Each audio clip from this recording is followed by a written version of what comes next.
I don't know how much of this is going to be allowed to be posted to TikTok. I don't know if they still have the 10-minute video option. This is not going to be 10 minutes, but it's probably going to be longer than 3.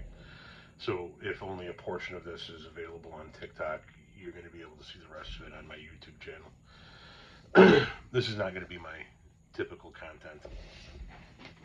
I'm not going to talk about politics. I'm not going to talk about Gen X culture, Chicagoland, food, music, none of that. I'm going to tell you a story about something that happened to us recently, and hopefully that you take a lesson away from my son, my 11-year-old son. Bear with me. I'm going to ramble a bit here. I grew up with parents that didn't say, I love you. My father died never having said it to me. I had people that told me they loved me, grandparents, aunts, uncles, things of that nature, but not my parents. When my wife and I started having children, one thing that we made sure we did was tell our kids we love them whenever we were going to be separated for any period of time.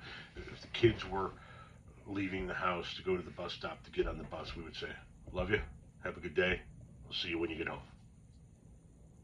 As they got older, if they were going out to ride bikes with friends or going on a car ride with friends or getting picked up by friends' parents to go somewhere, we would say, love you, have a good time, don't do anything stupid, see you when you get home.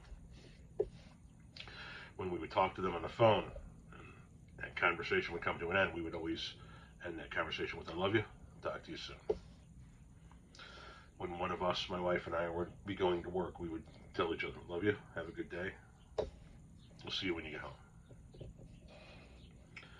And as a result of that, our kids grew up in an environment where it was normal to tell the people that you loved them.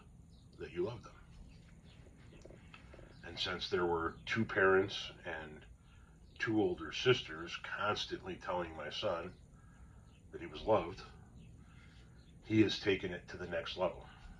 He doesn't just say I love you when you're leaving the house or when he's leaving the house or when you're ending a phone call. He says it for everything. If I'm going into the backyard to work on the garden, he'll say, love you, Dad. If he's going into the basement to play, I'm going into the basement to play, love you, Dad. He says it all the time. He goes out of his way to make sure that the people in his life know that he cares about them.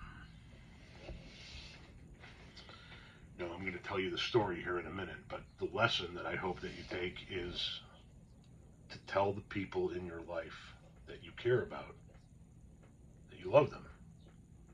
Go out of your way to make sure they know. Don't think to yourself, well, they know that I love them. I'll tell them later.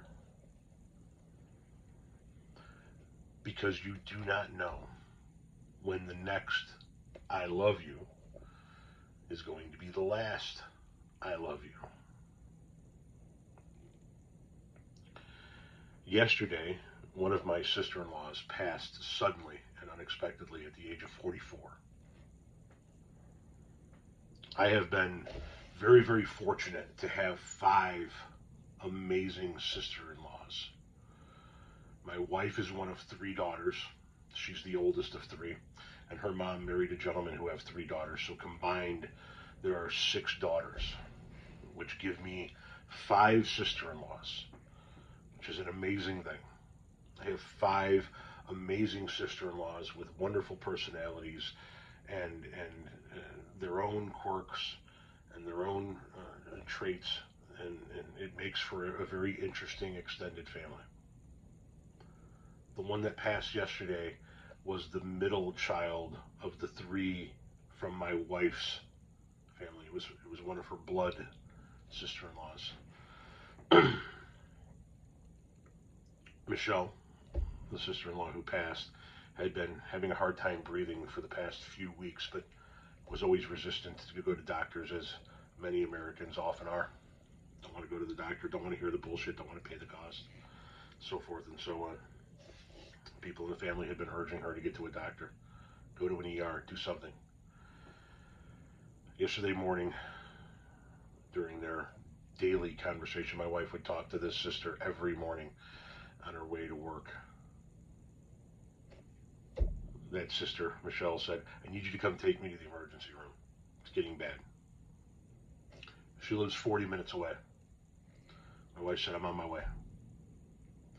When she got to the parking lot of the apartment complex where my sister-in-law lived, she called her and said, I'm here. Do you want me to come in or are you coming out? She goes, I'll be out in a minute. Give me a second. And then a minute later, she called my wife back and said, I think I need you to call 911. So my wife got off the phone with her, called 911, and raced into the apartment building. Luckily, the door that's normally locked in the foyer to gain entrance into the hallway was unlocked that day. And as she came around the corner, she found her sister on the ground, unconscious, in the hallway. First responders arrived, began doing chest compressions, loaded her up into the ambulance, took her to the hospital, and within an hour she was gone. They believe she had a heart attack. They believe that maybe her heart had been failing her for some time.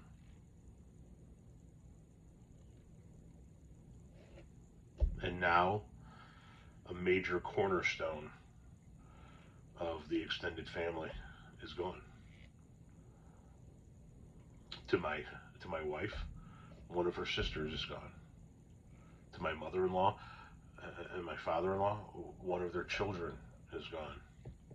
To my children, Aunt Shelley is gone. And nobody will ever have the chance to say I love you again.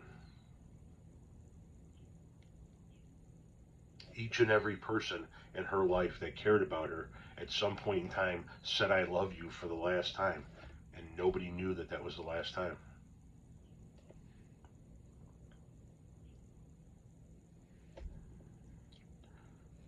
Tell the people in your life that you care about that you love them. Make sure they know it. Make sure you express it. You do not know if you're going to be able to say it tomorrow.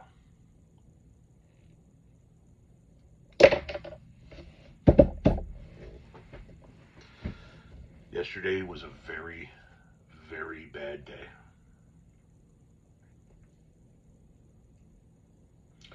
I hope none of you have to go through that.